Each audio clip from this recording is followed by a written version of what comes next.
家好，我係 Holly 啊。今日咧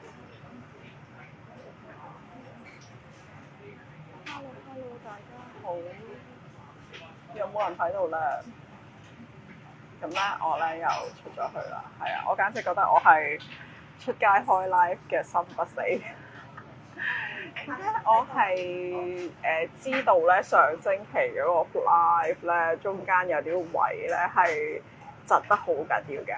咁咧，我希望咧今日係啦，我暫時睇咧啲信號係收爆晒嘅，咁我希望真係順利啦。我知道咧上個星期嗰個 live 咧係有中間咧係斷過好幾次啦，同埋咧係嗰個有聲冇話，係啦，有聲冇話。咁係啦，咁咧就係啊，我處理唔到啊，我唔知點解會咁樣啊。咁我今日咧揾咗一個咧就係係啦，即係後邊係窗啦。我希望啲信號咧都係收得好嘅。咁係啦，睇下有冇人喺度先。今日咧係3月14號星期五嘅下晝，係白色情人節嘅下午喎。有冇人喺度啊？我都係要睇下有冇人入嚟咧，我先至安樂，先至知道係一個順利出街嘅 live 嚟嘅。如果有人入咗嚟咧，可以揮下手啦，打聲招呼啦，俾我知道聲話有冇問題嚇。係啦，咁我暫時係未見到嘅，我唔知係因為有電呢定係點樣。Hello， 有冇人喺度咧？我係 Holly 啊，係啦。我唔知係我個電話嘅網絡嘅問題啦，係嗰個係咯，即係網絡供應商嘅問題定係咩咧？成日都會有一嚿嘢彈出嚟咧，話嗰個信號緩慢定點樣，但係我希望都出街上去。有冇人喺度咧？Hello，暫時未見到喎。有人啊，係啊 ，Hello 你好啊，多謝你嘅回應嚇 ，OK 冇問題啊，咁我咧就繼續噶啦，係啦，如果冇我就要諗啦，我又要揾個俾人位走咁樣，係啦，即係頭先講到咧就係我呢個出街開 live 嘅心不死，係啦，就唔知點解咧硬係咧就係唔可以正正經經喺屋企嘅，咁咧就要出去嘅咁樣啦。咁我上星期咧睇翻個 live 咧，我知道嘅好抱歉嚇，即係中間我知道有啲地方咧就係有聲冇話啦，跟住有啲地方又中斷咗幾次啦。咁亦都有再睇翻咧，我個頭咧係亂到九彩咁樣啦。唉呀，我唔知啊，真係忍受我呢一個嘅新髮型，我唔知點解咧，因為咧我啲頭髮咧好題外話嘅題外話咁樣調教到，係啦，我啲頭髮咧係有天生嘅微攣嘅，咁但係佢嗰個攣嘅狀態咧，即係呢啲我唔係吹出嚟，唔係 set 出嚟㗎。係我朝早瞓醒個頭就係咁樣嘅啦，咁但係咧佢哋嗰種不規則嘅攣咧係每一朝瞓醒咧個狀態都唔一樣嘅，即係視乎我嗰晚瞓成點，第二朝起身個頭就會點樣嘅啦。咁咧，但係我都控制唔到呢個混亂嘅狀況嘅，咁所以大家係啦，大家接受下我而家呢個 show 的 link 咧就好麻煩，個頭非常混亂咁樣啦。係啦，咁咧講下呢個主題係啦，點解會有今日呢一個主題咧？咁係呢一本書。咁我頭先咧都出咗個預告嘅 po 咧，咁就 po 咗本書出嚟啦，係呢一本啊。咁呢本書嘅出現咧，就係源於咧，我其實都陸續間唔中就收到噶啦。咁間唔中咧就會收到有一啲嘅媽媽 inbox 我咧，就問咧關於性教育啊、青春期嘅書咁樣啦。咁佢哋咁樣問到咧，我又周圍望下睇下咁樣啦。咁好早之前，我諗都有超過年零2年之前啦。咁我都曾經咧有開過一個 live 咧，係講一本性教育嘅漫畫嘅。咁但係嗰本咧就係韓國出嘅啦，一個韓國嘅女性基金會出嘅。咁裡面講嗰啲嘢嗰個角度咧，我覺得都傾向係好從女性嘅角度出發嘅咁樣啦。咁唔知係咪咧嗰啲媽媽咧都有睇到嗰個 live 啦，覺得好似講男孩子嘅嘢唔夠多喎咁樣啦，咁就問我有冇啲啱男仔睇嘅書啊咁。咁我有將大家呢一個嘅問題咧就放喺我嘅心裏邊嘅，咁係要遇見合適嘅書都唔係一件容易嘅事啦，係啦，真係要預見先得啦咁。我都有得閒就 search 下咧，有冇啲即係類似主題嘅書，我可以去公共圖書館嗰度揾得到咧咁樣。咁但係咧都好似唔係好見啊，就係個緣分未到咯，係啦，就係我同呢本書嘅緣分未到。咁直至到咧就係早2個星期，咁早2個星期咧，我就喺我樓下嘅一間大型連鎖書店，係啦，今次係喺一間大型連鎖書店嗰度見到嘅。其實我咩書店都會行嘅，即係二手書店我會去睇啦，大型連鎖嘅書店我都會去睇嘅咁樣啦。咁我去睇咧，我通常咧有一個咁嘅目的嘅，就我去睇下有啲咩書先。睇完咧，我再 search 下咧，就係我幫襯開嘅網上書店有冇賣啦，圖書館揾唔揾得到啦。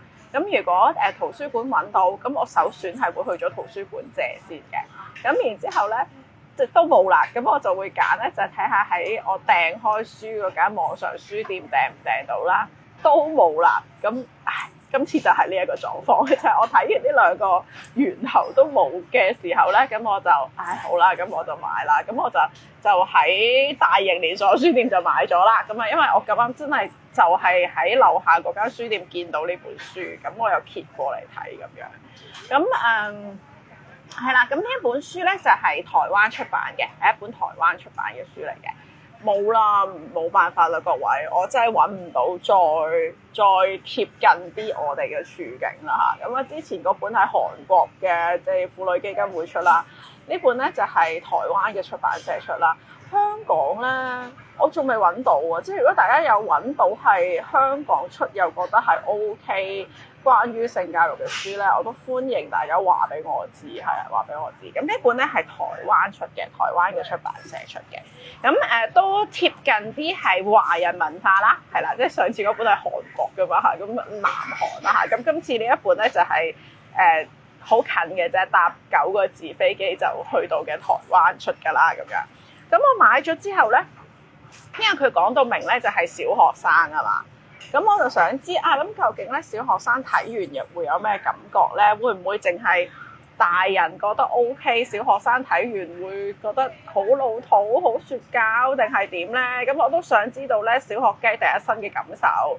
咁所以我將呢本書買咗翻屋企之後咧，我就同我仔講，我話你可唔可以幫我睇咗佢先啊？我冇呃冇氹嘅，我打正旗號㗎啦。我成日都覺得即係親子溝通最緊要就係坦白，係咪？咁我就同佢講咧話咧，我想開 live 講呢本書，但係我好想知咧值唔值得推介俾小學生睇，所以你幫我睇一次先啦。我真係咁樣同佢講嘅。我話你睇完之後咧，我會開 live 講嘅咁樣。咁我就叫佢睇啦。咁我就擺低咗啦。我話你得閒幫我睇啦，即係呢個唔係功課嚟㗎嘛，係咪？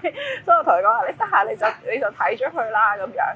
咁佢終於咧就喺上個星期嘅 weekend 咧就睇完咗啦咁啦。咁佢都有將我同佢講嘅呢件事放喺心上嘅。咁佢都有係啦，依家佢走咗嘛？佢去咗邊度咧？如果大家 follow 得我耐就知啦。佢每個 weekend 咧都會有2日1夜咧，就係去公公婆婆度 staycation 嘅時間嘅。即係因為我一般 weekend 就會安排工作啊嘛，咁佢就會去公公婆婆嗰度即係 sleep over 咁樣啦。咁佢上星期咧去公公婆婆屋企嘅時候咧，佢就刻意就帶埋呢本書去啦咁樣。咁佢就用咗個 weekend 嘅時間就睇完咗啦咁啦。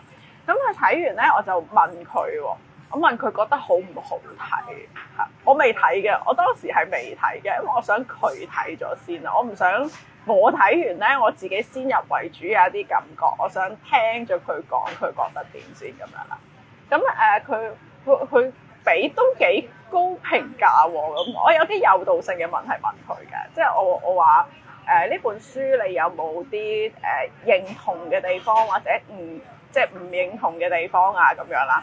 咁佢睇完之後咧，佢就同我講咧話 OK 喎，成本嘅內容佢都認同嘅，佢都覺得係 OK， 大致上啦嚇，佢都係認同 OK。咁我問，咁你有冇邊個章節你係特別覺得唔認同㗎？因為我好想知呢樣嘢啊，我就問佢有咩唔認同。咁佢講咗一個咧好搞笑咧，好有趣，即係大人唔會思考到嘅位置啦。但係佢就喺個位唔認同啦。咁我覺得都幾得意喎。嗱，呢個就係小朋友嘅觀點。佢話俾我聽咧，有其中一版咧就係講呢個女主角面對一啲壓力嘅時候舒壓嘅方法，係啦，面對壓力嘅時候舒壓嘅方法。咁呢本漫畫裏邊咧，其中提到嘅一個方法咧，係去公園餵雀仔，嗱餵雀仔餵白鴿咁樣啦。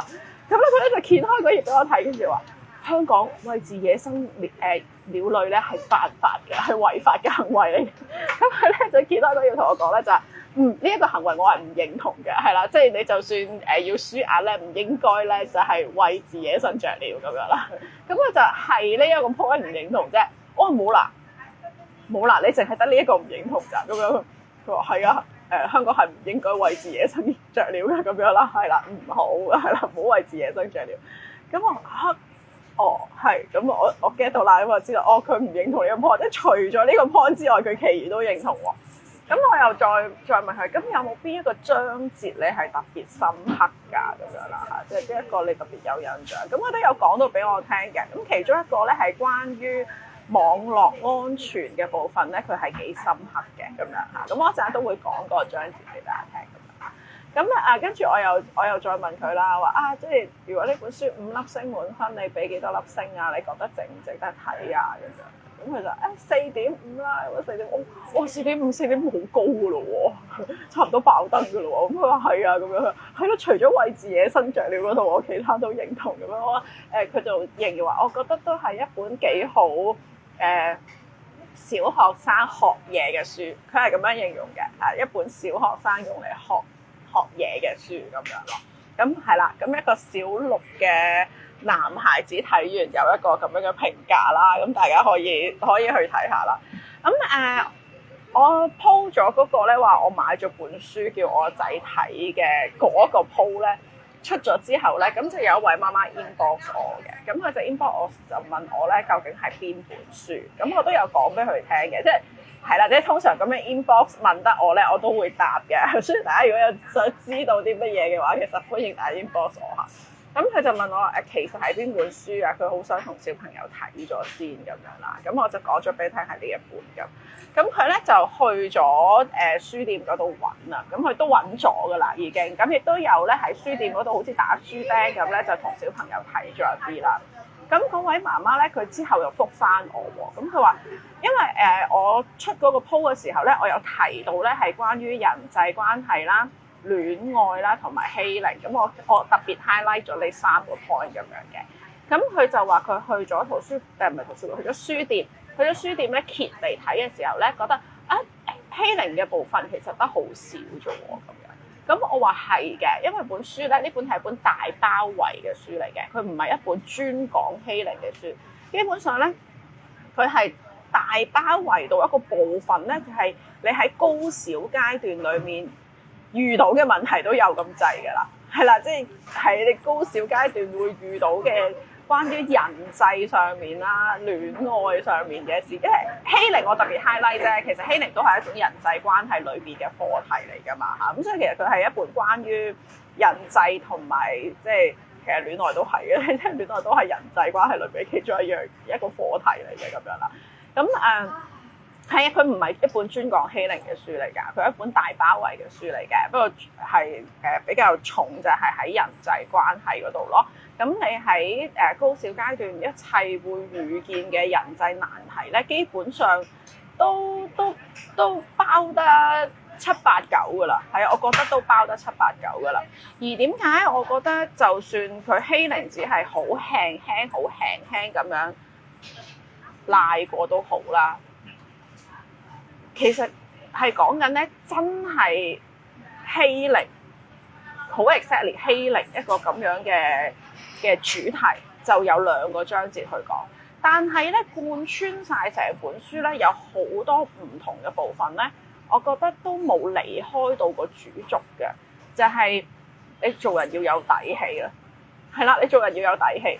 如果你有自己嘅底氣嘅話咧，其實就唔怕噶啦。係啊，其實就唔怕噶啦。由青春期身體上面嘅變化啦，令到女孩子點樣閃閃縮縮啦，呢一個話題開始咧，佢都係同緊你講就係你要有自信，你要有底氣。咁當呢一樣嘢貫穿晒喺成本書裏邊，你每一個人際交往嘅範疇都係一個有底氣、有自信嘅人嘅話咧，我覺得咧，你自然而然咧都會處理得到欺凌嗰個課題嘅。又或者咁講，我一陣間仔細啲講啦。咁但係我而家輕輕講啫。某程度上邊咧，都係有一啲特質咧，去令到一個人比較容易去招惹欺凌嘅。咁如果我哋係一個有底氣、有自信、有氣場嘅人，其實亦都冇咁容易咧去招惹到呢一啲事情翻嚟嘅。咁相對又會容易啲經過呢一啲嘅課題咯。你未必會直接成為嗰個被欺凌嘅對象啦，因為欺凌講緊咧係一個持續性嘅，即係偶發事件嗰啲唔當係嘅，即係有一個 continuous 嘅，係一個時段裡面去經常發生嘅事件，我哋先至會稱之為係欺凌嘛。咁如果係一件偶發性嘅事，咁而對方知道你係一個有自信、有底氣、有氣場嘅人，其實發生得一次，唔會發生第二次，咁嗰件事唔會變成欺凌嘅，係啊，咁係咯，咁我覺得呢本書都係值得睇嘅，因為我都欣賞佢教小朋友咧去處理唔同人際關係嘅課題嘅時候咧，都係循住呢一個嘅方向去嘅，就係成為一個有底氣、自信嘅人。咁你喺唔同嘅課題裏面咧，都會冇問題㗎啦，你都會處理得到㗎啦，咁啊，咁我特別就係啦，揾咗幾個我想分享嘅 chapter 啦，咁但係好貪心，我唔知講唔講得晒。我覺得都值得你去揾嚟，就係同小朋友一齊睇，俾佢睇。我覺得俾佢睇得㗎啦，即係如果係高小學生嘅話咧，你擺喺度由佢自己睇啦。咁佢睇完，如果佢有啲課題係特別感興趣，或者你好似我咁樣咯，係啊，即係睇完之後咧，有個對談啦，你問下佢啊，邊個部分最深刻、最認同啊？又或者邊個部分你最唔認同啊？睇下會唔會又係唔好為自野生着了啊？即係佢有冇部分係最深刻啊？咁你咪就住嗰啲位可以一齊傾下咯，咁都係好嘅。咁咧就住呢一個咧，我話我未睇噶嘛，即係我俾我仔睇嘅時候我未睇噶嘛，我好後先咧。其實我尋日先開始睇嘅，因為我諗住今日開 live，咁我咧就一路拖延到咧尋日先睇。但係咧，我尋日咧發生咗一件事咧，我又覺得好配合咧，即係我睇嘅時候覺得好配合。哦，係咯，佢正就係呢本書裏邊去講緊嗰個點樣有自信、有底氣嗰一樣嘢。咁咧就係啦，都唔使有任何掩飾啦。因為我成日覺得咧，即係做性教育呢個課題咧，你第一樣嘢就係唔好避忌，你冇任何避忌，所有嘢照直講就得㗎啦。好academic，好學術，好正式係啦，有幾正式用幾正式嘅 term 咁咧就冇問題㗎啦。呢樣嘢我喺邊度學翻嚟嘅咧？呢樣嘢咧其實咧就係我讀 PGDE 嘅時候啊，即係我喺中大咧教育學院，中大嘅教育學院。讀呢個教育文憑嘅時候咧，其中一個 credit 咧就係性教育嚟嘅，即係其中有一科係性教育嚟嘅。咁當時咧就請咗一個 NGO 嘅負責人啦嚇，咁你就嚟講嗰個課題啦。咁呢一個 NGO 嘅負責人咧，佢當時咧都講咗10幾年前啊嘛，因為我讀 PGDE 係19幾年前嘅事嚟㗎啦，已經係咁樣啦。咁喺19幾年前嘅時候咧，佢嗰個主張咧都已經係相當前嘅啦，係啦，都算係大膽嗰類嚟嘅咁樣啦。咁我上嗰個即係Sex Education 嘅課題嘅時候咧，就係佢負責主講嘅。咁我哋當時咧都有講到一啲係課堂管理嘅嘢啦，譬如即係中學生嘅場景咧，因為我哋係中文嘅 中學中文嘅 PGDE， 我哋係中學老師嚟嘅咁樣。咁中學老師咧，你走唔甩嘅一個環境咧，就係你面對住啲初中學生嘅。初中學生總有啲衰仔咧，就把口賤嘅，我用字都會好直接嚇咁樣，就會好嘴賤嘅。咁可能有陣時咧就會撩起一啲咧，佢好想令老師尷尬嘅話題啊。尤其咧就係新入職嘅後生 Miss 啦，係啦，即係新入職後生 Miss 咧，總會成為咧呢啲口賤仔嘅即係撩嘅對象嘅咁樣啦。咁當時咧嗰位教 Sex Ed 嘅老師咧，佢都好提醒我哋呢一樣嘢嘅，因為你知老師都係女仔為主啊，即係個市場上面呢個係個事實嚟嘅，你冇從否認阿 Sir 係真係比較少啲 Miss 係多啲嘅。咁而讀得 PGDE 嘅咧，都係未入行或者初入行啦，係啦，咁你先至會去讀教育文憑嘅，即係教緊嗰啲就已經有啦嘛，係咪咁樣？咁都係初入職嘅人啦，咁所以都係啲後生女嚟嘅，即係全班有80%都係後生女嚟嘅咁樣啦。老師咧都好刻意提醒我哋咧，就係你要預計你課堂上面咧，你係一定係會遇到呢啲咁樣口賤嘅衰仔㗎啦。初中為主啦，即係中二病啊嘛，係咪？即係中1、2、3，尤其中2、中3啦，呢啲咁就好常見係會有啲咁樣口賤嘅衰仔啦。咁當你遇到佢哋嘅時候，你點樣去保持自己嘅氣場咧？都係講呢樣，就係氣場有底氣嗰樣嘢。你點樣 keep 住自己嘅氣場咧，以至唔好俾佢哋得逞咧？就係佢好想你尷尬，好想你唔知點算，好想你驚啊嘛。咁只要你呢啲嘢都唔出現就得㗎啦，係啦，你唔會尷尬。我哋係啊，你想講啊？好啊，直奔主題，我哋係啦，我唔會亂你嘅嚇，即係你要擺出一個咁樣嘅氣場咧，咁就冇嘢就冇事㗎啦，咁樣啦。咁又好深刻咧，當時上堂嘅時候咧，我哋係有做電影討論嘅，即係有做 case study 啦，亦都有做電影討論啦。其中一套咧叫我哋翻去睇嘅戲咧係《斷背山》。係，所以我話19幾年前啦，咁就翻去睇《斷背山》啊。咁睇完之後咧，再去講嗰個，因為《斷背山》咧，其實牽涉係好多兩性嘅話題嘅，係佢唔係單純係一套同性戀電影嚟嘅，佢裏邊都牽涉異性戀噶嘛，因為兩個男主角咧其實都係結咗婚噶嘛。咁嗰兩個男主角結咗婚，但係佢哋係咪純粹就係攞個妻子嚟做掩護咧？你見到亦都唔係㗎喎，即係其中一個男主角咧，佢都見得係好錫老婆㗎喎，係即係對於老婆嘅反應好上心㗎喎。咁我覺得唔係啦，即係討論緊好多兩性關係嘅嘢啦，唔係單純係一套同性戀嘅電影啦咁樣。咁係啦，所以當年就我自己覺得係開眼界嘅，係啦，即係上咗嗰個堂都令我更確信就係點樣，即係當你面對啲喺課堂上面挑釁你嘅口賤衰仔嘅時候咧，打直球係啦，永遠打直球，唔好迴避就得㗎啦。咁而我覺得返到去屋企都係嘅，面對住性教育呢一個課題咧，我哋都係打直球就得㗎啦，係啦，直奔主題，係唔好有任何掩飾，係啦，最正經、最學術、最 academic， 我哋一齊去打呢個直球就得㗎啦。咁我尋日發生咗一件事係咩事咧？都令我思考呢一個咧打直球嘅課題。咁咧係啦，冇嘢要掩飾，係就我而家係 M 緊嘅，係啦，我而家 M 到啦咁咧就要去買 M 巾啦咁。咁我尋日咧就周圍睇啦，冇嘢師奶仔格價嘅啫。咁我就行咗幾個咧唔同嘅地方咧，再去睇下有冇適合嘅 size、適合嘅型號咧。呢個型號啊，係跟阿友學嘅。大家睇咗呢個童話故事下集未啊？係啦，未睇嘅快啲去睇。係啊，我都有好多嘢想講嘅關於呢套劇咁樣。咁當中嗰個男主角咧話佢點樣打動女主角嗰下咧，就係有一次當個女主角，因為佢本身係讀電影嘅，咁就做廣告剪片咁樣啦。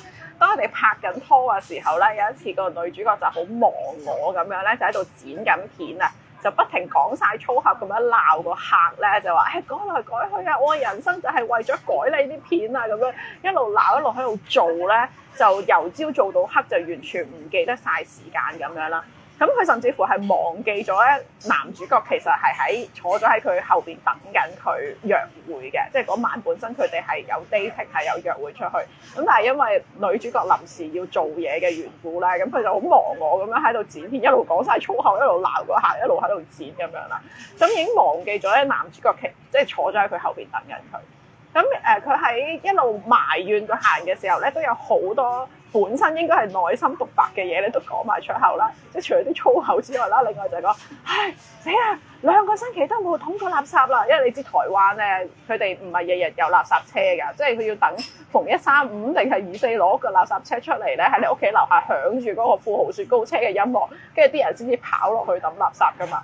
咁嗰個女主角就我2個禮拜都冇抌過垃圾啦，咁聽到嘅垃圾車嗰個音樂響咧，咁佢就剪緊條片唔行得開嘛，咁佢就喺度咆哮啦。其實佢同自己講嘅就佢 bring 緊自己bring 緊個客啦。咁佢講2個禮拜都冇抌過垃圾啦。咁個垃圾車嗰聲喺度響緊啦，然之後又再講死啦，OK 廁紙又冇晒啦，廁紙冇晒，我都唔得閒去買啊，就係因為你呢個客都咁樣喺度鬧啦，跟住唔知廁紙冇啊，M 巾都冇晒啦。世界末日啦！咁佢其實係同緊自己講嘅啫，咁佢一路改緊嗰條片，一路就喺度嗌咁樣。咁然之後咧，個男主角咧就阿友友咧，曾學友咧，咁佢就聽到女朋友嘅吶喊啦，本身係心裏面嘅吶喊，但係太大聲啦，喊咗出嚟咁樣啦。咁佢就默默地咧就執咗啲垃圾落去垃圾車嗰度等啦，然之後就再幫佢去買廁紙同埋買 M 巾。咁佢抽到上嚟嘅時候咧，嗰包 M 巾係咁大包嘅，係咁大包。點解咧？因為佢就係同佢講話，我唔知你用乜嘢型號，所以我每個型號都買咗一包咁樣。係啦，就係呢個片段好深刻啊！呢個係大結局嗰集先出現嘅畫面嚟㗎。係啊，大家有興趣嘅話去睇下呢個童話故事下集喺 Netflix 嗰度睇嘅。咁係啦，咁我就係尋日就去咗買 M 巾，咁就有幾個唔同嘅地方咧，就格下價，望下啲價錢啊，睇下邊度有得㗎咁樣啦，冇嘅即係慳過1個幾毫或者係啦，師奶仔係咁樣啦。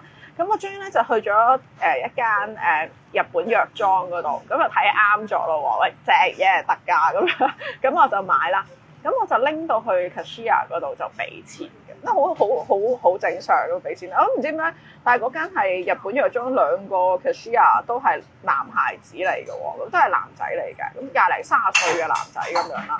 咁我都冇乜嘢嘅，咁啊攞包 M 巾出嚟，咁啊嘟咗佢俾錢啦。咁俾完錢之後咧，咁佢嗰個男仔咧好凝重咁問我，佢見我冇帶袋啊，即係我孭咗個好細，淨係袋得落電話嘅斜孭袋，我乜嘢都冇拎嘅，我就淨係有個淨係即係咁搭電話 size 嘅斜孭袋咁樣啦，一睇就知擺唔到落去㗎啦，咁樣嘅 size 啦。咁佢就好凝重咁樣問我：你要唔要膠袋啊？我話唔使。紙袋咧，跟住佢拎埋出嚟㗎咯，佢已經拎埋出嚟㗎啦，佢拎埋個紙袋出嚟㗎啦，佢拎埋個紙袋出嚟。紙袋咧，你要唔要個紙袋啊？咁樣問咗我2次喎，我話唔使。係啊，我話唔使。咁佢問咗我2次咧，令我彷彿覺得我唔袋住係咪好怪咧？係咪一定要袋住啊？大家買 M 巾係咪一定會袋住㗎？你有冇試過唔袋住就咁拎住行翻屋企啊？我係經常都係咁嘅。係啊，我係經常都係咁嘅喎。咁咪係啊。環保嘛，咁但係環保得嚟又唔係每次都有帶環保袋噶嘛，咁我真係孭咗個電話就落咗街啦嘛，咁係咁咪就咁拎住咯，我翻上樓噶啦，我跟住就翻上樓噶啦，咁我咪就係拎住包 M 巾就行翻去咯。大家覺得有冇問題嘅呢個舉動？有冇問題啊？大家有冇試過？定係你一定會袋住嘅？定係佢？就算話膠袋你唔要啦，到佢提議紙袋，佢真係拎埋㗎，係啦，佢拎埋個紙袋出嚟㗎。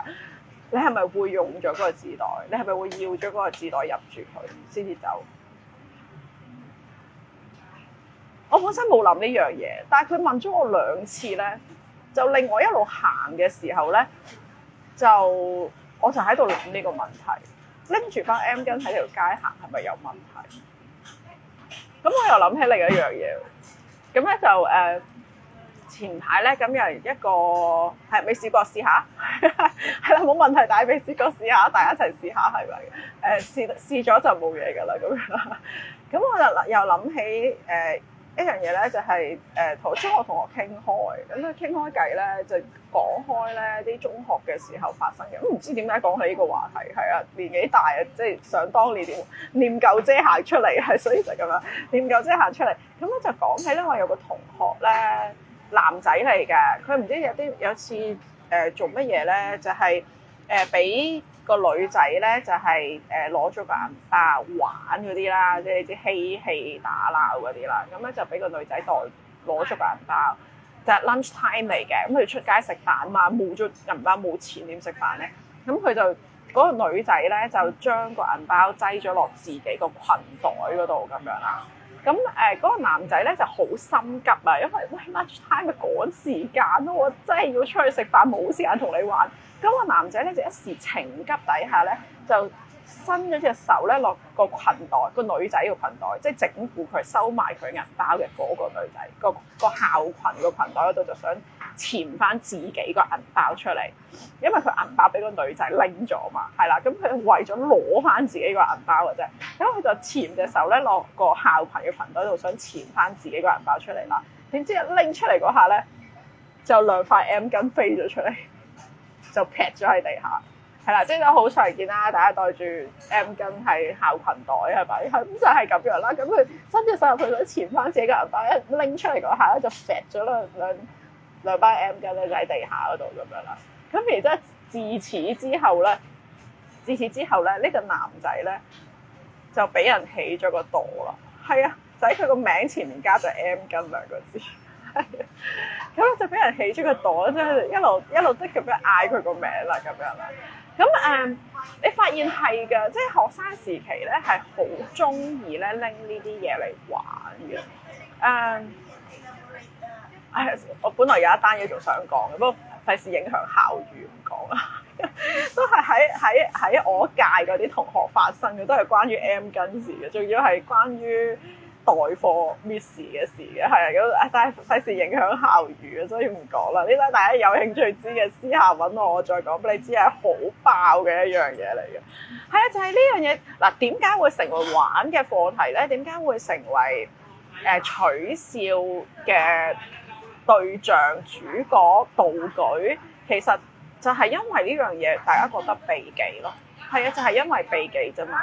咁如果我哋話要唔好俾口字唔講啦，唔好影響校譽。有啲人知我讀邊間中學嘅，因為呢單嘢真係好癲，係啊，係關於 M 巾同埋代課 miss 嘅事。係啊，而嗰個 miss 最後尾代咗一個禮拜就走咗，係啊，好大鑊嘅呢件事真係咁樣。係啦，咁係啦，咁係咯，就係因為我哋覺得避忌咯，所以就會成為一個嬉笑嘅道具。如果呢一樣嘢咧，從來都係 open to public 喺陽光底下發生嘅事，其實就冇咁多嘢值得談論、值得講。好啦，咁咧就去到呢本書嗰度啦。呢本書咧，因為我話佢都差唔多將小學生面對嘅人際問題咧都包得7、8、9噶啦，咁樣啦。咁佢分咗咧3個嘅 chapter， 係啦。Mirror 大家睇唔到噶啦，我讀俾大家聽啦。咁我分咗3個 chapter，咁第一個 chapter 咧就係我嘅身體發生咗變化，咁其實都係講嗰啲咧我哋耳熟能詳嘅青春期身體性徵上面嘅改變啦。不過佢用嘅講法咧，我覺得就比教科書或者我哋一直以嚟聽嘅嘢咧就地好多，因為佢會講埋咧個處理方法。我哋平日咧，無論係即係 SET 堂好啦，定係 bio 堂都好啦，講嗰啲嘢咧都係講啲好 factual、好 biological 嘅嘢，從一個生物學嘅角度咧去講嗰個青春期嘅變化。咁但係就住呢個青春期性徵身體嘅改變引嚟嘅一啲困擾咧，其實教科書係冇講，或者老師都冇講，冇特別去提得好仔細。咁佢呢度咧就講咗一啲咧困擾同埋應對嘅方法。咁我覺得好有趣。我唔知大家係啦，一陣間講少少嘅時候咧，大家諗下你自己嘅青春期有冇遇過呢啲事啦。跟住第二個 chapter 啦，第二個 chapter 咧就係講我可以保護自己，我可以保護自己。咁裡面咧有講啲譬如係偷拍啦。一啲欺凌啦，課室裏邊有啲小圈子啦、造謠啦，咁樣呢啲都係有講嘅。咁網上面啊，網絡上面如果遇到啲怪叔叔啊，話有正嘢俾你睇啊，咁你要點樣咧？又或者有人同你講話好簡單做一啲事可以揾快錢喎，咁你又可以點應對咧？咁呢個係第二個 chapter 裏面講嘅嘢，係一啲包含一啲危機嘅嘢嚟嘅嚇，即係面對住一啲危機嘅時候可以點樣做咧？咁啊唔同類型嘅危機啦。一到第三個 chapter 啦，第三個 chapter 咧係講感情關係，講感情關係就係嗰啲小學雞咧就會開始分黨分派啊，男仔唔同女仔玩啊，女仔覺得啲男仔好臭啊嗰啲咁樣啦，啲小學雞嗰啲嘢啦，同埋角色定型、性別定型嗰樣嘢啦，呢個咧我都覺得係我觀察到係嘅，就算嚟我度上堂啲小朋友都會咁樣嘅。我咪話佢哋咧好容易就按住性別分組嘅。我有2張台啦，我從來都冇講過係男仔一組、女仔一組噶嘛。但係唔知點解佢哋每次嚟到咧，好自然地咧就分開咗2個性別坐喺2張台嗰度噶咯喎，咁樣啦。咁有陣時因為男女比例唔平均咧，會輕好一啲嘅，即係因為唔平均啊嘛。咁但係我要人數相若啊嘛，咁有陣時就點都喐到啲人咧，就可以男女混雙係啦，混打咁樣啦。咁但係如果男女比例一平衡咧，佢哋就好自然就係男一組女一組咁樣。咁到咧我哋有一啲任務比拼嘅時候啦 ，battle 啦咁樣，咁佢哋又會好快咧。呢一個係男仔比較明顯啲嘅，女仔冇咁明顯，因為我都聽過好幾次喺唔同嘅組別裏邊咧都聽到咧。如果男仔嗰組贏咗咧，啲男仔係會好囂張㗎，非常囂張個嘴臉，跟住咧就話梗係啦，男仔係叻啲㗎嘛，男仔係叻啲㗎嘛。我唔知佢哋喺邊度得到呢個意識形態，男仔係犀利啲，男仔係叻啲咁樣喎。咁但係女仔嘅組別贏咗咧，你唔會聽到佢哋講呢啲説話嘅喎。係啦，呢個係我好粗疏嘅觀察嚇，即係我課堂裏面見到咁樣。咁講感情世界嘅嘢係第3個 chapter 裏面講嘅。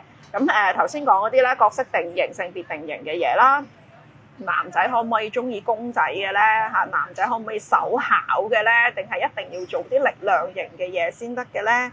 嚇，我有暗戀嘅對象喎，咁點樣好咧？我應唔應該表白咧？表白完俾人拒絕喎，咁又點算好咧？咁啊最尾嗰個篇章咧係講爸爸媽媽離婚嘅。咁我覺得佢呢個整個課題次序嘅構思其實安排得好好。咁佢喺講兩性關係本身都係講嗰啲小學雞嘅嘢嚟㗎嘛，都係啲即係10歲8歲面對嘅嘢啦。但係突然之間咧，去到最後尾嗰個章節咧，佢係講爸爸媽媽離婚，而佢係放喺咧就係講男女關係嗰個章節最後邊。我覺得呢個編排係好好同埋好有意思嘅，就係啊，即係感情係有機會有終結嘅一日嘅，就算去到結埋婚都好啦，都有機會分開嘅，呢段感情都有機會完結嘅。咁當你見到呢一樣嘢嘅時候，你都要好謹慎自己嘅感情咯，你都要為自己嗰條戀愛嘅路咧，你都要做一個好嘅心理準備嘅，就係啊，唔一定係咁順利㗎，係啊，唔一定係咁順利㗎。小學生唔好講，去到大人啦，爸爸媽媽咁大個啦，都有機會係面對感情結束嘅嗰個課題嘅嚇，究竟要點樣面對先好咧？咁感情係會完係會結束呢樣嘢咧？我覺得係真係要係一早有一個心理準備。係啊，因為我自己中學階段啦，我都有同級嘅同學咧係試過為情自殺。真係食安眠藥，跟住然之後車咗去醫院洗胃嗰一種。係啊，咁係咯。開始之前你就要有心理準備，就係會有結束嘅時候。佢裡面除咗係講即係感情呢度有結束嘅時候啦，生命本身都係有結束嘅時候啦嚇。咁佢其中有個古仔就係講咧，兩個女孩子咧執咗一隻雛鳥翻屋企照顧，就一隻受傷嘅雛鳥嚟嘅。咁但係大人嘅應該好明白咧，就係初生嘅小動物咧，如果離開咗媽媽，其實都好難生存到落去嘅，即係夭折嘅機率係好高嘅咁樣。咁嗰隻雛鳥佢哋接咗翻去，縱使係俾咗好大嘅努力，好用心咁樣照顧都好啦，嗰隻雛鳥最後尾都係死咗。咁呢個我覺得有一個好好延伸嘅課題嚟嘅，就係咪你嘅愛付出得夠大，你付出得夠多，嗰個生命就一定會好好成長咧？都唔係嘅，都唔係嘅，都唔一定係咁樣發展嘅。咁而最終嗰隻雛鳥夭折，係咪因為你做得唔好咧？係因為你做錯咗啲乜嘢先至令到佢唔可以繼續長大？都唔一定嘅，都唔一定嘅。生命嘅即係成長或者失去咧，有陣時係唔關第三者事，好多時更加嘅係嗰個生命本身嘅際遇啦。即係如果大家記得我上星期開個 live 咧，即係心理學家同埋嗰個 client 之間嘅關係，究竟乜嘢先至係發揮到最大嘅關鍵作用咧？原來係個 client 自己生命嘅際遇，係嗰個輔導歷程以外發生嘅事先至係最影響到佢嘅，唔係就係咁樣咯。係啊，即係你作為一個生命嘅局外人，你係控制唔到嘅，你係控制唔到嘅。你控制唔到一段感情嘅完結，你亦都唔會控制得到就係一個生命嘅失去咁樣。咁所以我覺得係好嘅，即係呢本書嗰個編排同埋佢個思路咧都係好嘅咁樣咯。係啦，除咗我仔講嗰個唔好餵飼野生雀鳥嗰樣之外啦，係我唔知係咪台灣嘅法例咧同香港唔一樣，係啦。如果大家嘅小朋友問到呢個部分，咁樣去解釋翻，因為呢本書係台灣出嘅，可能台灣喺法例上面係容許餵飼野生雀鳥咁樣啦。好啦，咁我哋真係落到本書，頭先講3個 chapter 係咪？咁啊第一個 chapter 咧就係講嗰個身體嘅變化，即係青春期上面嗰樣嘢啦。我覺得佢呢個咧有啲解釋得幾好㗎，甚至乎咧有少少係釋除咗咧我細個嘅時候嗰個疑慮啊。係啦，我都唔怕成日即係家爺仔啦，話晒講俾大家聽。我細個時候咧真係經歷過咧呢個 chapter 第一章裏面第一節講嘅嘢喎。我媽仲帶咗我去睇醫生㗎。就係當胸部發育嘅時候啊，即係初嘅高小階段啱啱發育嘅時候咧，咁咧就摸到咧喺個心口嗰度咧，好似有啲硬塊咁樣，啲硬嘅點點啊。咁我當時就對乳癌係冇認識嘅，所以我冇呢個想像。咁但係喺而家醫學普及嘅，即係醫學教育普及嘅情況底下啦，可能就算睇廣告啊、電視啊，都有好多講啦。依家嘅小朋友可能會認識多啲。咁就講咧，呢個係第一章嘅第一節嚟嘅。呢個女孩子咧，佢就係咧，佢摸到自己個胸咧，有啲好似有啲硬塊咁樣啊，有啲唔舒服啊，有啲脹痛啊，有啲硬塊啦。跟住佢就諗啊，我係咪有乳癌啊？我係咪有乳癌咧？我係生 cancer 咧？我係咪就嚟要死啦？咁佢就有呢個疑問咧，佢就好困擾、好擔心啊！咁而呢本書裏面咧，除咗一大堆小學生咧，有一個經常出現嘅人物嘅，嗰個人物咧叫做小優姐姐，係啦，小優姐姐。咁小優姐姐咧就係呢本書裏面一個罕有嘅成年人嚟嘅。咁而呢一班小學生咧發生咗啲乜嘢好困擾嘅事咧？呢個小優姐姐咧都會留意到佢哋唔開心啦，又或者當呢班小朋友好困擾嘅時候咧，佢哋又會主動走去揾小優姐姐去問佢究竟我發生嘅咩事，點解我會咁啊咁樣嘅。咁我覺得呢個成年人嘅角色都好重要㗎，即係會唔會身邊就係有一個咁樣嘅小優姐姐喺度咧？佢見到我唔妥，佢見到我唔開心，佢會主動埋嚟問我、關心我㗎喎。佢又會將正確嘅知識帶俾我啦。之餘我有啲乜嘢遇到唔妥、唔開心、好困擾，我都會諗起我不如去問下小優姐姐啦咁樣。咁就係有呢一個成年人嘅人物咧，係貫穿住成本書嘅。咁咁佢就帶住呢個乳癌嘅困擾咧，就去問小優姐姐就啊點解啊？點解我係咁嘅？我係咪生 cancer 啊？咁樣啦。咁小優姐姐咧就解釋俾佢聽啊，原來咧佢摸到嘅嗰啲硬塊咧係一啲正在發育嘅乳腺嚟嘅，係啦，喺啲正在發育嘅乳腺。咁點解咧胸部會脹大咧？係因為咧你嘅雌激素開始多啦，係啦，即係你個腦袋啦，係啊，進入青春期咧就會刺激你嘅身體，咁就會分泌一啲雌激素啦，令到咧你本身已經喺身體裏邊嘅乳腺咧就會開始長大啦，咁樣啦。咁但係呢啲啱啱開始長大嘅乳腺咧，因為佢未掌握好自己個狀況，佢未穩定啊，未成熟啊，咁就會好似咧一啲硬塊咁樣咧，就會圍住咧我哋嘅胸部嘅。咁所以你摸起嘅時候咧，就會有啲脹痛，同埋覺得有少少硬硬地嘅小塊，咁就呢個係正常嘅，唔使擔心，唔係乳癌嚟嘅咁樣啦。咁就解釋咗呢個問題啦，咁樣。咁咧另外咧一個咧，我都覺得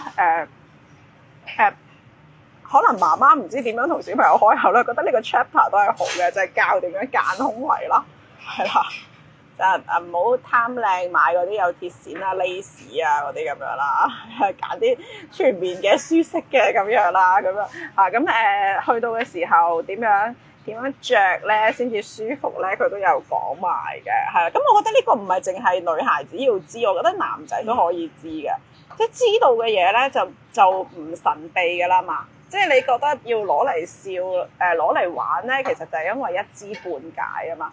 當你對一樣嘢有認識嘅時候咧，你就唔會攞嗰樣嘢嚟講笑噶啦嚇。咁所以我覺得男仔應該都要知嘅係呢啲嘢，唔係俾女仔睇啊，男仔都要知啊，仔都應該要知啊，係咪？所以我仔好醒啊，佢知道我 M 到咧，佢就好醒目噶啦，係啦，佢知同媽咪會咧唔舒服啦，同埋會咧好容易燥底嘅，佢就會好醒定嘅。所以男仔係要知啊呢啲嘢，即係唔係淨係女仔先知嘅嚇。咁係啦，咁呢啲係又講啦。咁就關於另外一個咧，就係係啦，呢個咧都有講到呢個話題嘅，就係咪度？係蛋巴大嘅問題，係啦，我唔知大家中學嘅時候有冇經歷過，有啲班上面有啲咁樣嘅鹹濕仔衰仔咧，就係專喺女同學嗰啲背脊嗰度咧，就係彈巴帶咁樣啦。咁啊面對呢啲場景嘅時候要點處理咧？咁佢成日講緊個方法都係咧，就係你唔好閃閃縮縮，你越閃縮咧就越會招惹呢啲嘅事情發生嘅，係咪？啲共同經歷嚟㗎嚇，唔知點解啲中學生就係中意玩埋啲咁樣嘅嘢咁樣，係啦。咁咧就唔好寒背，係啦，企好個人唔好寒背。如果發生啲咁樣嘅事咧，你就要好義正言辭咁樣同翻啲男仔講咁樣。咁佢呢度咧好做咗一個示範嘅。係啦，呢個係個回應嚟㗎，即係你面對嗰啲口賤嘅衰仔咧，咁你可以點樣回應佢咧？咁佢有個示範嘅，咁佢就講咧，除咗即係彈巴帶之外咧，即係女仔好慘一樣嘢啦，胸帶又俾人笑啦，冇胸又俾人笑㗎嘛，係咪？係肥又俾人笑啦，醜樣又俾人笑啦，靚又要俾人話啦，係咪？即係真係做女人真係好慘，係咪？咁有啲總有啲口賤嘅衰仔咧，咩嘢都有得講㗎嘛。咁喺度都講咗一大輪嘅，就係點解女仔冬天着厚衫就正常啦，做乜夏天都要着冷衫啊？嚇，就寒起個背啊，就係唔想俾人見到個胸啊嘛，咁樣。咁佢呢度咧就講點樣去回應呢一啲口賤嘅衰仔，就係點樣成日笑人哋個身材，笑人哋個樣，無論高矮肥瘦有定冇都俾人笑一餐咁樣啦。咁佢呢度咧就講話個男仔就應佢啦，我哋只不過講笑啫嘛，講笑啫嘛咁樣。咁然之後咧，個女仔就回應啦，仲要叉住條腰嘅，係啦，叉住條腰伸隻手指出嚟咁樣回應嘅嚇。攞人哋嘅胸部嚟開玩笑係好過分嘅行為嚟嘅。如果我都對你呢把咁嘅死人爛聲攞嚟開玩笑啊，你會唔會覺得好好笑啊？咁最緊要係有氣場，所以我覺得呢個咧可以喺屋企同小朋友練嘅，係啦，即係攞住呢個劇本練一次點樣叉住條腰，然之後遞隻手指出嚟，係啦，好有氣場咁樣講呢句説話，就係你唔可以攞人哋嘅乜嘢嗱，嗰乜嘢就係攞笑嗰樣嘢執落去就得㗎啦嚇，無論高矮肥瘦有定冇，你攞嗰樣嘢執落去就得㗎啦。點解攞呢樣嘢嚟笑啊？如果人哋都笑你嘅，係啦，咁你攞佢笑你嗰個人嘅短處啦，係啦，你都要睇準嗰嗰個人咧究竟有啲乜嘢弱點，你要追落去嗰度先得嘅，係啦，攞去有啲咩？如果我都笑你嘅乜嘢？你係咪覺得好好笑啊？咁樣係啦，即係有氣場咁練習呢句説話咁樣啦。咁一個女仔咧指住佢咧講完呢句嚇，如果我笑你把聲，因為呢個男仔佢講佢最介意就係自己變緊聲啊，自己變緊聲呢把聲好難聽嘅。咁呢個女仔咧就係擊中佢呢個弱點啊嘛，就係攞住佢呢個弱點講嘛咁啊。咁佢即刻呢個樣咧係啦，即係勁淆底咁樣啦，係啦。咁點解啊？點解你要笑我啊？我只不過係變聲啫嘛，你乜你要笑我把聲嘅？太過分啦咁樣係啦，咁就追中咗佢個痛處咁樣係啦。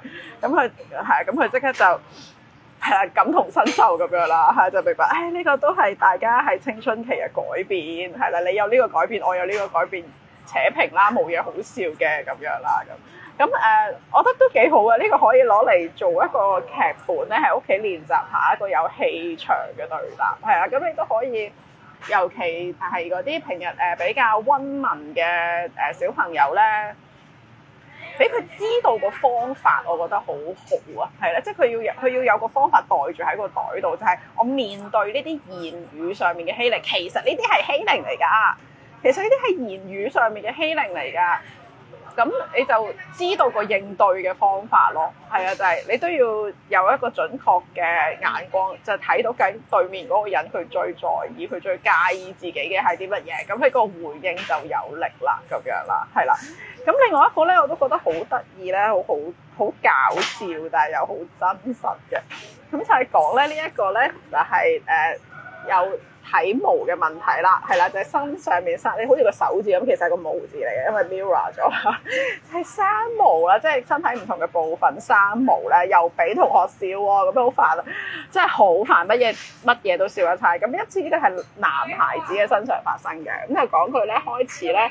就係有腳毛同埋有呢個胳肋底毛啊！咁佢遇着另外一個同學未有啦，咁個同學就不停喺度話佢啊，話佢咩事啊你啊？你做乜嘢生咁多腳毛咧？你好似着咗條褲咁樣，咁喺度笑人哋啦，未有毛嘅笑人哋有毛噶啦，咁樣係啦，所以好煩嘅，真係係啦，有人笑冇人笑咁樣，小學雞就係咁樣。咁咧就令到咧呢個男孩子咧，佢就好介意啊，佢就好介意啦，即係我有毛俾人笑，佢覺得好介意呢樣嘢。咁於是佢做啲咩事咧？佢咧就為咗咧唔想再俾人笑佢有體毛啦，咁佢就翻屋企咧就自己咧就走去用唔適當嘅方法脫毛。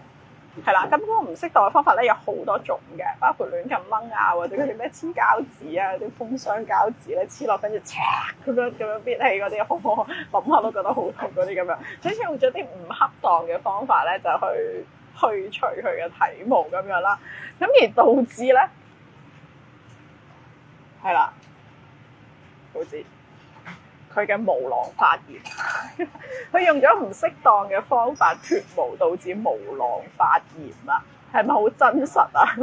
咁佢終於就係忍唔住咧，嗰個毛囊發炎嘅痕癢同埋痛楚咧，就俾屋企嘅大人發現咗啦嚇，咁你就即係同佢講計應該要點樣去處理啦，點解會有體毛嘅出現啦咁樣，體毛本身攞嚟點樣用啦，咁係啦，真正即係適合嘅脫毛方法應該係點嘅咧？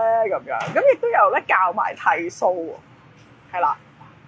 如果媽媽唔知點樣開始教剃鬚，或者女孩子都有興趣知道剃鬚係咩一回事咧，呢度都係有講嘅咁樣啦。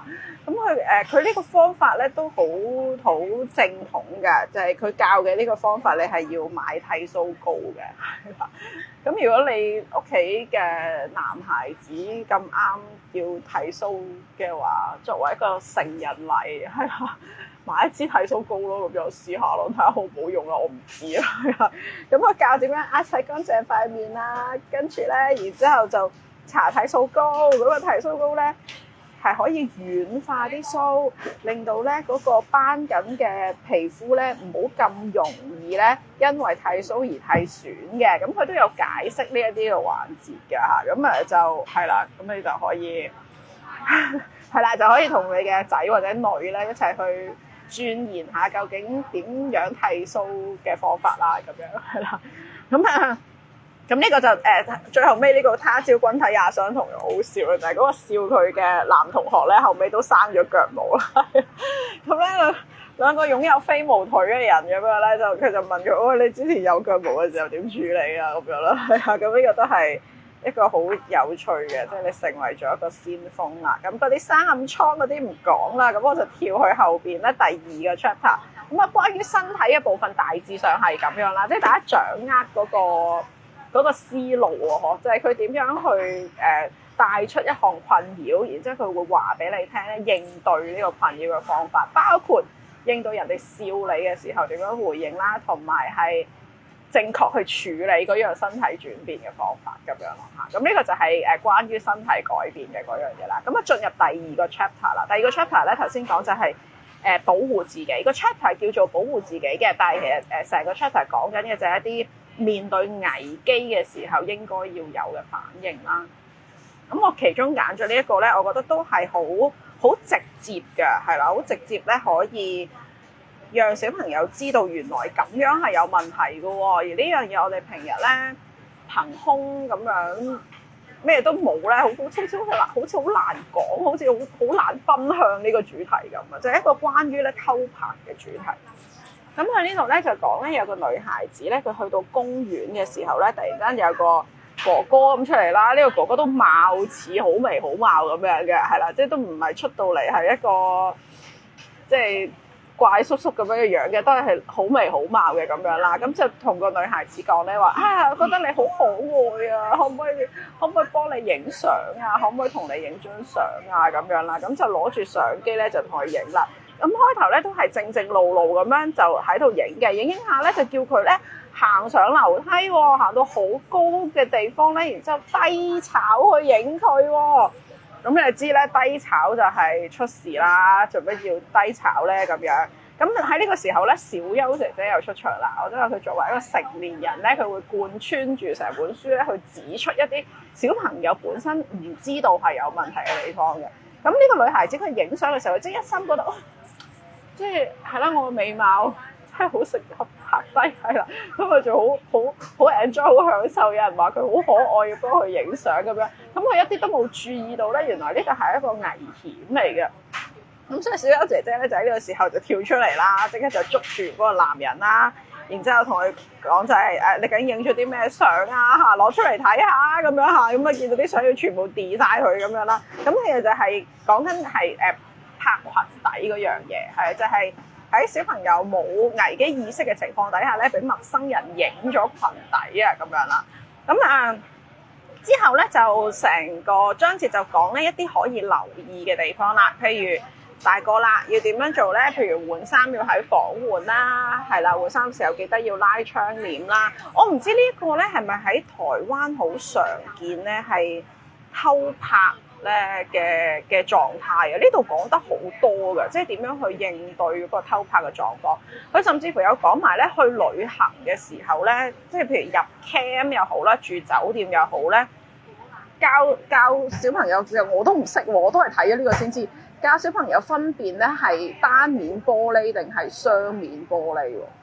原來咁樣擺隻手指落去掂下咁樣，係啦，睇下係咪無縫嘅話咧，就可以判別到係單面玻璃定雙面玻璃咁樣喎。咁佢呢度講話就係佢哋去旅行嘅時候咧，即係小優姐姐教咗佢哋啊嘛，就要睇下咧究竟嗰塊鏡有冇問題嘅，咁樣會唔會俾人偷拍？係咯，我係咪台灣呢個問題好嚴重咧？咁佢哋講得咁仔細咁樣，另外有個咁嘅聯想啫。咁就教佢哋點樣分別嗰塊鏡係有冇問題啦。咁當你發現有問題嘅時候咧，就要即刻出聲啦，講俾大人聽啦，講俾隨團嘅大人聽啦。跟住就即時轉咗酒店啦，係啦，即時轉咗酒店嚇，報警加埋轉酒店咁樣啦，咁就唔會發生呢啲事啦，咁樣咯。咁所以都呢個部分關於偷拍嘅都講得幾仔細嘅，有啲嘢可能係即係大人香港嘅大人都冇留意嘅嘢咯。咁我哋都可以一齊增長下知識咁樣啦。咁喺另外後邊咧都講到啲部分咧，就係造謠生事啊，係啦，即係造謠咧然之後搞小圈子咁樣啦。呢啲女仔可能比較多啲嘅，即係女仔成長嘅過程咧，唔知總係好中意搬弄是非、造謠生事、搞小圈子咁樣啦，即係啲攻心計、攻心計嗰啲咁樣咧。咁面對呢啲造謠嘅事，又可以點樣處理咧？咁佢都呢個章節都係有講到嘅。好啦，咁咧我特別想講即係呢個咧就係我仔話最覺得值得睇嘅嗰個章節，係啦，就係呢個第二個 chapter 嘅第14個節，係啦，第14節，咁係講關於乜嘢咧？係講關於咧係上網嘅，係上網。咁呢啲應該係我哋細個嘅年代冇嘅課題嚟嘅，因為係啦，我哋冇呢啲嘢啊，所以冇呢個課題。咁但係喺呢一代嘅小朋友嚟講咧，呢樣就好賣身嘅嘢啦。佢哋細個已經上網啦，好快有自己嘅群組啦，會有自己嘅 chat room 啦咁樣。咁佢就講咧係有一日咧就係有人咧 send 咗啲係啦，打晒格仔唔知係咩嚟嘅，總之就 send 咗啲鹹濕嘢俾佢睇啦，係啦，咁啊 send 咗啲鹹濕嘢俾佢睇，打晒格仔嘅。咁而呢個咧仲要係一個識嘅熟人嚟嘅喎，係爸爸嘅朋友嚟嘅喎。咁佢呢度咧都好強調一樣嘢咧，唔好成日覺得咧陌生人先要提防啊，唔係淨係陌生人先會搞你嘅，你識嘅人都會搞你嘅咁樣啦。咁今日定係尋晚啊，都有一單新聞咧，咪都喺網絡上面傳得好緊要啦，就係講話有個女孩子6年級開始咧就俾爸爸強姦啊嘛，強姦咗好多次啊嘛。咁喺10年之後，個女孩子講俾自己嘅男朋友聽而揭發啦，咁就即係告上法庭啦。最後尾係我唔知個案情係點樣嘅，我冇機會了解嗰個仔細嘅案情，咁但係最後尾就係講緊嗰10幾項嘅判罪全部都唔成立啊嘛，係因為年代太久遠，係因為個小朋友當時好細個，只係一個小學6年級嘅女孩子，因為嗰個係爸爸，我唔知中間出現咗啲乜嘢司法上面嘅問題啦，以致10幾條控罪全部都不成立啦。咁我又喺度諗咧，就係如果唔係10年後先被揭發，而係當呢個女孩子仲係小學6年級嘅時候，已經有人知道啦，即係起碼佢已經講咗俾人聽啦，講咗俾即係值得信任嘅成年人聽啦。而當時嘅成年人亦都有幫助佢去揭發呢件事嘅話，咁個結果會唔會唔一樣咧？即係會唔會就唔使10年後嘅今日？當件事要擺上法庭嘅時候，都10幾項控罪不成立咧，咁樣係咁，所以我覺得呢個都係重要嘅。佢呢個章節都話俾我哋聽咧，就係唔係陌生人先會搞你嘅，你唔係淨係要提防陌生人嘅，識嘅人、熟嘅人都可以對你做呢啲事嘅。咁佢呢個咧就係一個爸爸嘅好朋友，係爸爸嘅好朋友嚟嘅。返過屋企嘅，一齊食過飯嘅，係一個佢覺得好信任嘅叔叔嚟嘅。但係就係喺個即時通訊軟件嗰度 send 咗啲要打格仔嘅嘢俾佢咁樣啦。咁佢就好驚啦，係啦，要作為一個乖嘅小學生小朋友，咁有啲可能就正咁樣啦，但係佢就唔係啦，即係書裏邊呢一個唔係啦，就覺得好驚咁樣，即刻就冚埋咗個電腦咁樣啦。咁點知咧之後再見翻呢個叔叔嘅時候咧，個叔叔仲問佢喎：我上次 send 俾你嗰啲嘢覺得點啊？好唔好睇啊？係啦，我唔知佢 send 咗啲咩俾佢啊，因為打咗格仔嚇。咁佢唔係佢好唔好睇啊？你仲想唔想睇多啲啊？咁樣問佢喎。咁咧而呢個因為係一個乖巧嘅男孩子啊，咁佢就唔識回應啊，佢唔知點算好啊。佢淨係自己一個喺房就夜闌人靜嘅時候就諗點解叔叔突然之間點解咁奇怪嘅咧？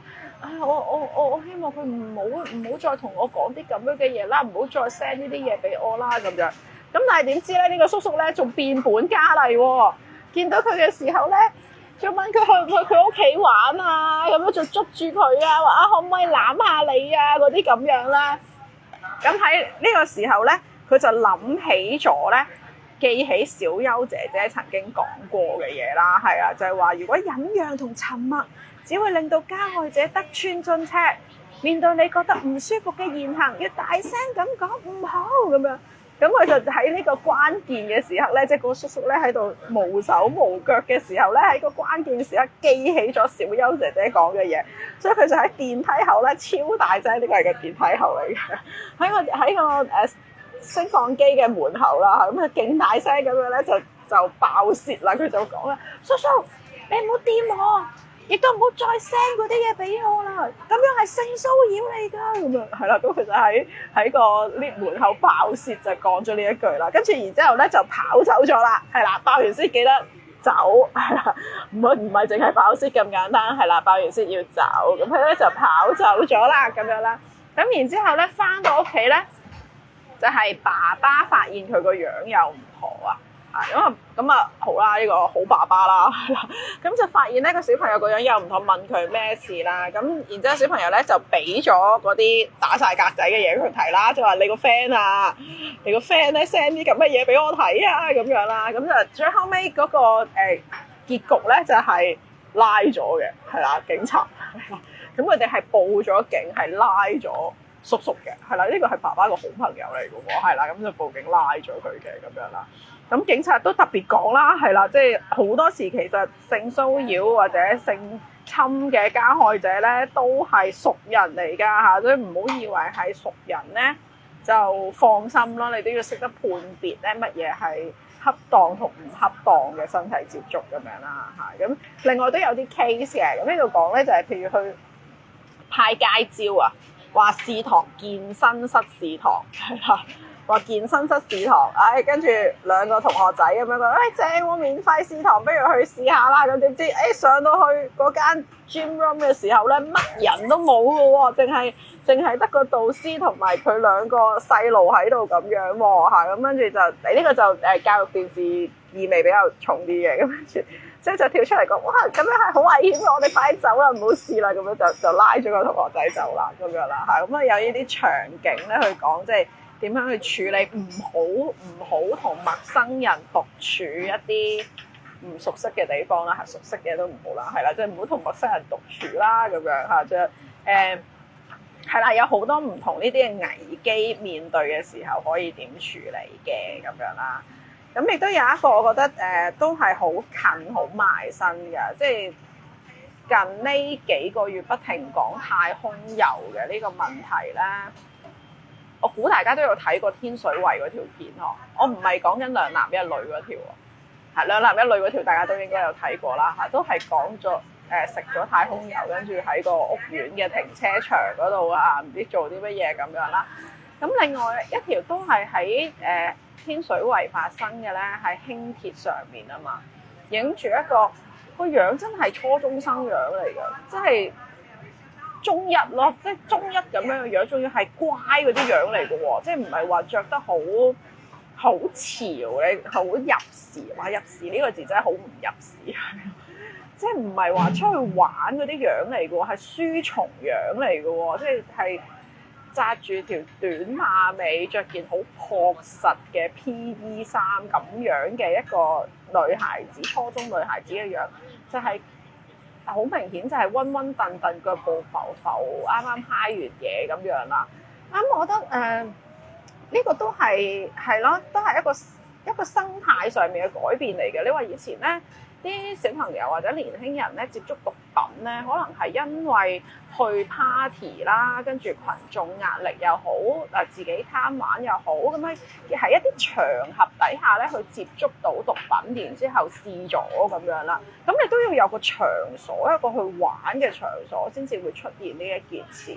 但係依家咧講緊嘅太空遊咧係好似好簡單咁樣拎住支電子煙咧，而係喺眾目睽睽、日光日白嘅情況底下，唔係私人派對，唔係一個私人嘅空間裏面去發生嘅喎，就係真係日光白白咁樣。你見到啲片咧拍出嚟嗰啲咧，好多都係朝早嚟嘅喎，係乘搭緊公共交通工具嘅喎，都有呢一個狀況咯。所以係啦，唔同咗一個年代，真係唔同咗啦。即係更加要早啲講俾小朋友聽，究竟個世界發生緊啲咩事啦。咁呢度咧就係講咧呢個章節咧係講緊咧喺網絡上邊嘅，咁呢個人點識翻嚟咧？打機識嘅。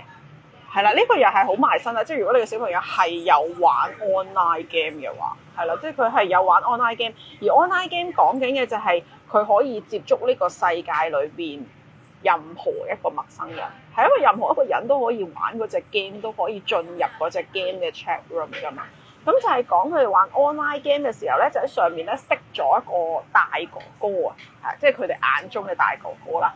咁嗰個大哥哥又好好嘅喎，係啦，即係好慷慨啊，送道具啊，打機嘅時候又做掩護啊咁樣啦。總之就係喺小朋友嘅心目中係一個好正嘅大哥哥啦，係啦，好正嘅大哥哥。咁喺網上面識咗，即係喺個 game 嗰度識咗啦。咁又發展到咧有啲喺個 game 以下離開咗個 game 啦，即係下咗線之後嘅對話啦。咁就話夠唔夠零用錢使啊？哇！想買新裝備啊，又冇錢啊！咦，我有途徑可以賺零用錢喎，我大把錢啊！你想唔想賺啊？咁樣啦，咁啲小朋友仲好開心喎，覺得哇正啊！呢個即係跟啱大佬啦，仲佢咁錫我哋，咁睇我哋咁樣啦。咁咧就去咗咧呢個場景，直頭係講係幫人帶貨啊！係啦，咁嗰個揾快錢嘅方法就係帶貨，咁就俾咗包好似糖咁樣嘅嘢佢咧，就叫佢帶貨。咁最終呢度就好順利咁俾警察捉咗啦。係啦，呢啲係我覺得係好事嚟嘅，即係如果佢第一次就斷正咧，係非常好嘅事嚟嘅。係啦，即係千祈唔好冇斷正，冇斷正咧就大鑊㗎啦，就會繼續發酵落去。咁就佢第一次帶貨就斷正嘅，就俾警察拉咗。咁佢就知道原來係好大件事，係好大鑊嘅咁樣啦。咁小優姐姐又出咗嚟啦。咁點解小優姐姐會出嚟咧？就係佢要人保釋啊，但係佢唔夠膽咧打俾爸爸媽媽，係啊，佢所以就揾咗小優姐姐嚟差館接佢。咁有一個咁嘅成年人都重要喎。我又諗咧，如果咧係啦，真係平日係好乖嘅形象，跟住喺爸爸面前、爸爸媽媽面前都唔會出事嘅，唔會行差踏錯嘅。萬一真係衰咗，佢真係唔夠膽打俾你嘅喎，佢真係唔會夠膽打俾你嘅喎。咁喺呢個時候，佢有冇一個咁樣嘅 content list 咧？緊急聯絡人啊，就係唔揾你，我揾邊個信得過嘅好人啊？信得過而且係好人嘅成年人可以嚟到幫佢咧佢有冇一個咁樣嘅人物咧？我覺得都可以得閒傾下㗎，得閒傾下，就係有冇一個咧咁樣嘅緊急聯絡人？你唔需要去到好凝重嘅，你當輕鬆傾偈咁樣啦。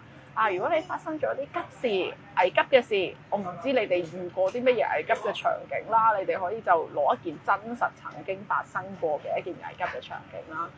如果當時你要揾人幫手喎，你又聯絡唔到爸爸媽媽喎，如果有5個人名嘅順序，你會聯絡邊5個人咧？你第一個會揾邊個咧？然之後會揾邊個咧？點解咧？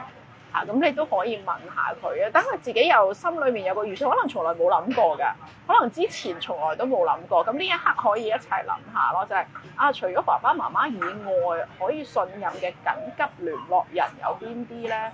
萬一我真係發生咗一啲唔俾得爸爸媽媽知嘅事，你唔使講呢句嘅，你唔使講呢句嘅。但係喺佢心裏面，佢自己有一個預算啊嘛，係啊，即係萬一真係發生咗一啲唔俾得爸爸媽媽知嘅事，我其實係可以講俾邊個聽嘅咧？邊個係值得信任嘅咧？咁如果佢有一個咁樣嘅 list，佢數到幾個人名咧，我覺得都重要啊。如果唔係，真係 touch wood，萬一有起事上嚟，而佢又真係覺得唔講得俾你哋聽，而佢又真係喺嗰刻諗唔到一個可以求助嘅人，係可以好大鑊㗎。咁你諗下點算？佢嗰刻會點算？唔知啊，係啊，真係唔知啊。咁咧，佢有一個咁樣即係緊急聯絡人嘅清單咧，其實都係一件重要嘅事咯。咁大家傾偈嘅時候可以即係啦，傾下啦咁樣。咁最尾一個啦，去到第3個 chapter， 最尾嗰個 chapter 咧，咁就係講關係啦嚇，講關係啦。男女之間嘅關係啦，同屋企人嘅關係啦，同父母嘅關係啦。咁其中呢一個咧，我又諗會唔會係喺台灣嘅社會比較 typical 一啲會發生嘅事？香港而家多唔多見咧？我都唔知，大家都可以話俾我聽，喺你嘅屋企有冇見過呢啲嘢？係講重男輕女嘅問題，唔係爸爸媽媽喎，係祖輩，係祖輩。祖輩咧有一個非常明顯偏心嘅情況啊！如果祖輩有一個好明顯偏心嘅狀況，令到小朋友好困擾、好唔開心，咁可以點應對、點處理咧？咁佢呢度嘅狀況咧就係講緊咧，呢個係個嫲嫲嚟嘅。咁嫲嫲咧係非常之偏心哥哥嘅，錫晒哥哥。咁咧就唔錫妹妹嘅。縱使咧妹妹讀書讀得好叻啦，成績好好啦，嫲嫲都會覺得咧，唉，女仔人家讀咁多書把鬼咩？係啦，成績咁好有鬼用咩？咁樣嚇，我唔知而家仲有冇祖輩係會咁樣諗啦。咁呢一個嘅故事裏面就係咁樣咯。總之就係祖輩唔中意我，唔中意我。可能唔係書裏邊呢個原因嘅。基於唔知乜嘢原因，呢一個長輩就係唔中意我，佢唔中意我，咁點算咧？咁呢度咧係啦，好彩又有小優姐姐啦嚇。咁呢個女孩子咧就將佢呢個困擾講咗俾小優姐姐聽，就係總之嫲嫲就係唔中意我咯，我做乜嘢都係唔好嘅咯，我讀書成績叻都係唔好嘅咯，嚇哥哥乜嘢都唔做都萬千寵愛在一身嘅咯咁樣。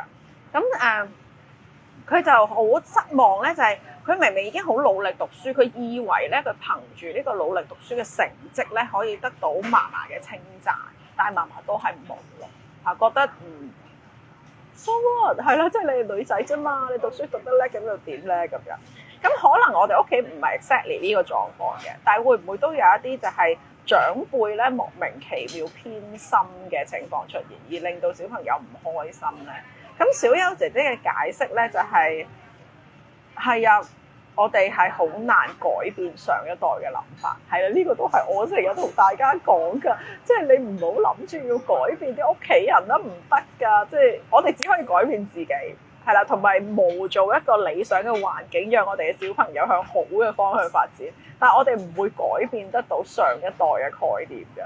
咁佢講緊咧就係咧嫲嫲咧，其實咧係經歷咗好多唔同嘅嘢嘅，係啦，嫲嫲基於佢嘅成長經歷過好多唔同嘅嘢，所以變成今日呢個嫲嫲啦，係啦，咁我哋係唔能夠一時三刻咧改變佢嘅諗法㗎啦。咁但係我哋可以做啲乜嘢咧？就係我哋就可以唔理嫲嫲嘅諗法。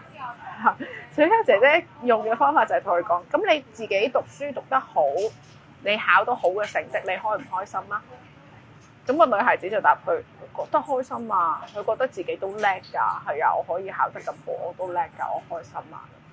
咁小優姐姐就同佢講啦：咁你為自己開心就得啦。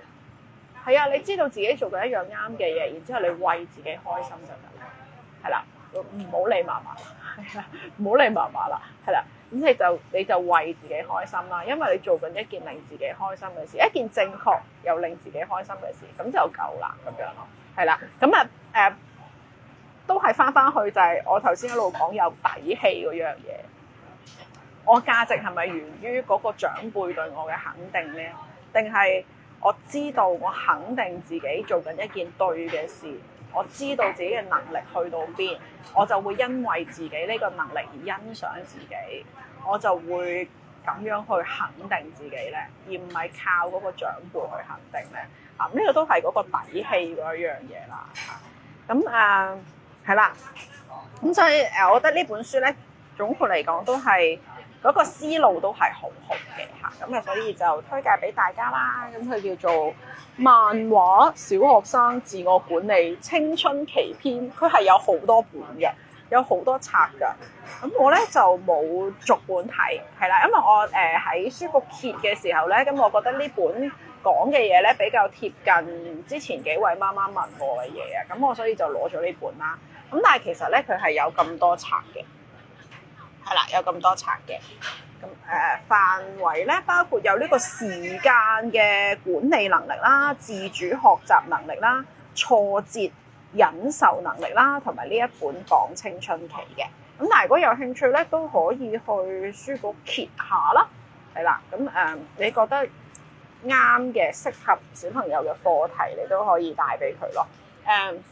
翻返去啦，雖然唔係集中講欺凌嘅問題，咁但係成為一個有自信、有底氣嘅人咧，其實欺凌就唔會找上門㗎啦，係啦。就算偶有一次，佢都知道你係唔惹得起嘅，咁就唔會發生第二次，就唔會演變成為一個欺凌嘅事件咯。咁係啦，讓我哋一齊同小朋友成為一個有底氣嘅人。咁啊，將呢本書送俾大家。咁大家咧有啲乜嘢有興趣、想知、想傾、想講嘅話題，繼續揾我，繼續講俾我聽啦。咁我都會係啦，盡我嘅能力去幫大家 search 下，睇下有冇啲合適嘅書可以一齊去睇下、轉變下嘅。咁我哋今日講嘅就嚟到呢一度咯喎，下次再見，拜拜。